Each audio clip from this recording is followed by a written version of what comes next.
ঝিনাইদহ ৪ আসনের সংসদ সদস্য আনোয়ারুল আজিম আনার হত্যার মোটিভ সুনির্দিষ্টভাবে জানা না গেলেও খুনের ঘটনায় বেরিয়ে আসছে নতুন নতুন তথ্য। দীর্ঘদিনের পরিকল্পনায় সংসদ সদস্য আনোয়ারুলকে হত্যা করা হয় ঢাকা মহানগর গোয়েন্দা পুলিশ এমন কথা আগেই জানিয়েছিল।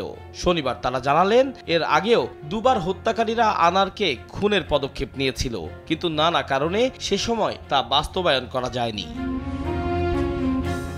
গত ১৩ই মে এমপিকে কলকাতার নিউ টাউনে বিলাসবহুল অ্যাপার্টমেন্টে নেয়ার পর প্রথমেই অচেতন করে তার নগ্ন ছবি ধারণ করে হত্যাকারীরা। খুনের আগে ব্ল্যাকমেল করে টাকা আদায়ের উদ্দেশ্য ছিল তাদের। কথা ছিল তাকে প্রথম কিন্তু তারা হত্যাটা করবে না, প্রথম তাকে হানি টেপের মতোই তাকে মানে ভয় দেখাবে, তাকে নোট ছবি তার যে নোট ছবিটা তারা তুলে এই ছবিটা দিয়ে তাকে 2 দিন ব্ল্যাকমেল করবে। অর্থাৎ তার কাছ থেকে তার ইন্ডিয়া যে বন্ধুবান্ধব তাদের কাছ থেকে অথবা বাংলাদেশ থেকে হুন্ডির মাধ্যমে টাকাটা নিয়ে আসবে শাহীন, একে যত কোটি টাকায় পারে, কিন্তু তাদের মূল উদ্দেশ্যটা ছিল তাকে হত্যা করবে।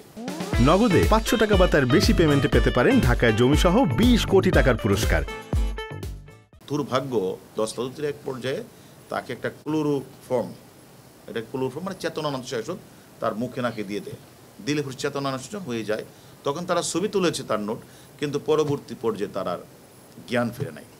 তখন তারা আর তাদের যে ওই 2 দিনের প্ল্যান সেটা বেঁচে গেছে, তখন তারা তাদের যে পূর্ববর্তী প্ল্যানে চলে আসছে। হত্যাকারীরা আনোয়ারুল আজিমকে ফ্ল্যাটে ঢোকানোর পর আইন শৃঙ্খলা রক্ষা বাহিনীকে বিভ্রান্ত করতে নানা অপচেষ্টা চালায় বলে জানান ডিবি প্রধান। একজন আমাদের হাতে যে তাকে দিয়ে দিলেন 4টা মোবাইল, সে তখন বেনাপুলের কাছে গিয়ে আমাদের আনার সাহেবের যে অ্যান্টি গ্রুপ আছে ঝিনাইদহ বা ওই বঙ্গে 4টা মোবাইল থেকে 4টা রিং দেয়, যাতে আইন শৃঙ্খলা বাহিনী যেন ওদের পিছনে ঘুরে, ওই যাদের কাছে টেলিফোনটা করেছে ওদের পিছনে ঘুরে, মানে আর অন্যদিকে যেন দাবিতে না হয়। এমপি আনার হত্যার বিষয়ে সরেজমিন তদন্তে ডিবি প্রধানের নেতৃত্বে পশ্চিমবঙ্গে যাচ্ছে গোয়েন্দা পুলিশের 3 সদস্যের দল।